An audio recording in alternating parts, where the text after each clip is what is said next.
Since the middle of the 20th century, states have been successfully negotiating bilateral treaties to address the problems that result from the emission of airborne pollutants. These deals typically take place between states that are direct neighbors, or else located in close proximity. The types of pollutants they address are ones that have direct adverse impacts on nature, infrastructure, or human health. Unfortunately, some pollutants have a less direct impact and therefore cannot effectively be addressed bilaterally.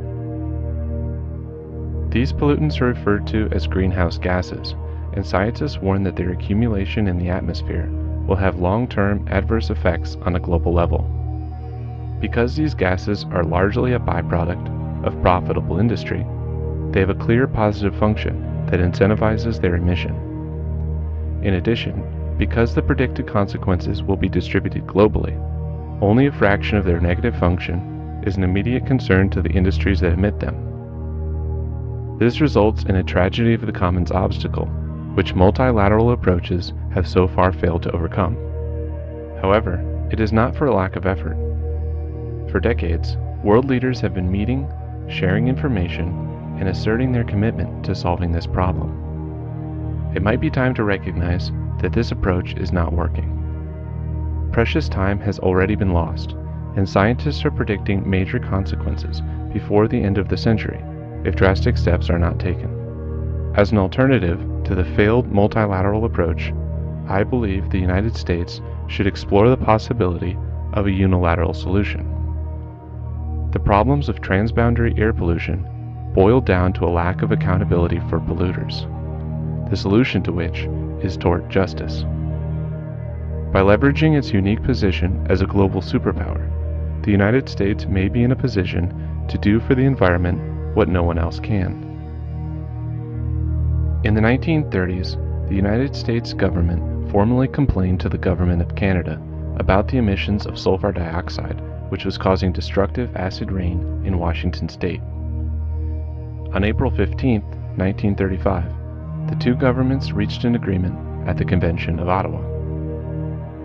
The agreement included a payment of $350,000 to be made in compensation for, quote, damages in respect of the wrong done to the United States in violation of sovereignty.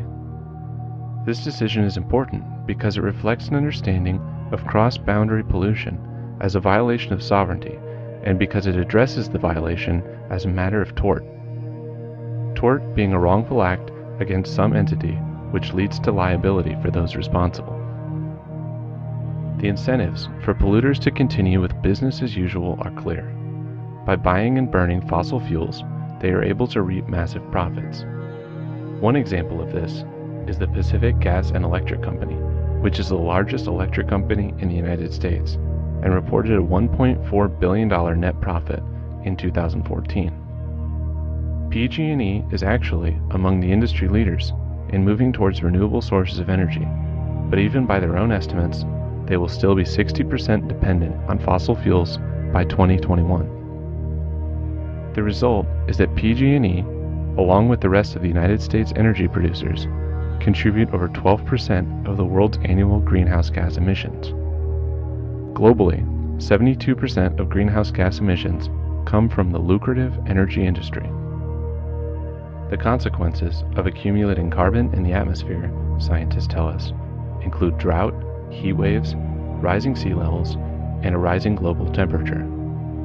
The cost of damage caused by these emissions is difficult to quantify, but estimates range from $37 in damage per ton of carbon emitted to $220 per ton. According to the understanding of tort justice demonstrated at the Convention of Ottawa, the cost of emissions should rightfully be borne by those responsible.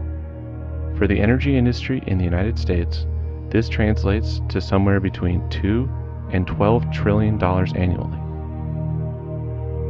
The primary obstacle to holding these companies responsible is the reluctance of states to impose penalties on their own industries and thereby create a relative disadvantage for themselves. This obstacle was a key factor in the failure of a multilateral carbon reduction effort known as the Kyoto Protocol. The agreement was designed to require different levels of commitment from different states based on their level of carbon emission in the year 1990, For states like Russia and Germany, who have reduced their carbon emissions already, this meant little action would need to be taken. In addition, the agreement would not have imposed the same restrictions on quickly developing states like China and India. Today, China produces a greater amount of carbon than the United States. For the United States to have agreed to these terms would have been a major competitive disadvantage, so the deal failed. In 1972, the United Nations Conference on the Human Environment convened in Stockholm and agreed that protecting the environment was, quote, the urgent desire of the peoples of the whole world and the duty of all governments.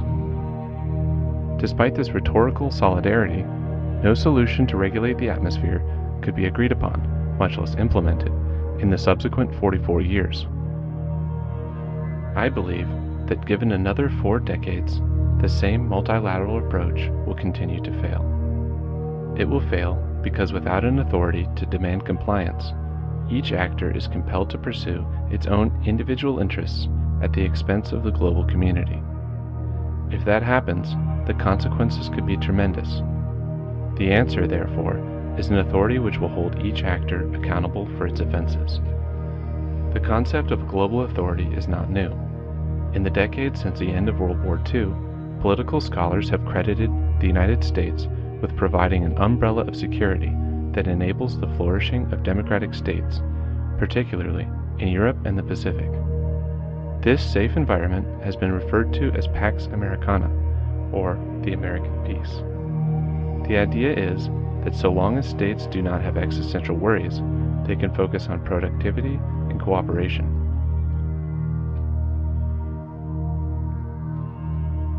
Instead of framing the proposal of global accountability for emissions as something unprecedented, it should be understood as a consistent extension of the current order. America is currently committed to the defense of 69 states around the world.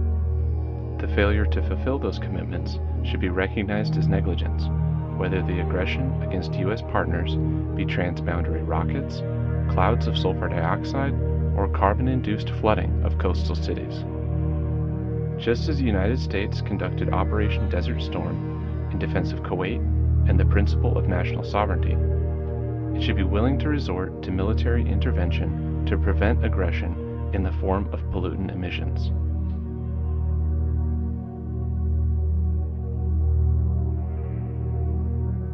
Of course, military action is never the ideal solution. As the Smelter Trail case illustrated, damage caused by air pollution can be rectified by simple monetary reimbursement.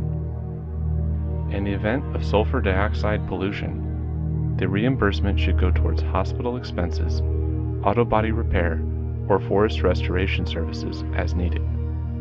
When the atmosphere is overloaded with CO2, the most practical remedy is reabsorption by vegetation. The Amazon alone may be able to provide a carbon scrubbing service of 100 million tons annually. However, direct air capture methods are also being pioneered by various tech groups. Whatever the method of repairing the atmosphere, these services should be available on a global market in the form of offset credits, which carbon emitters must purchase in order to be allowed to continue polluting.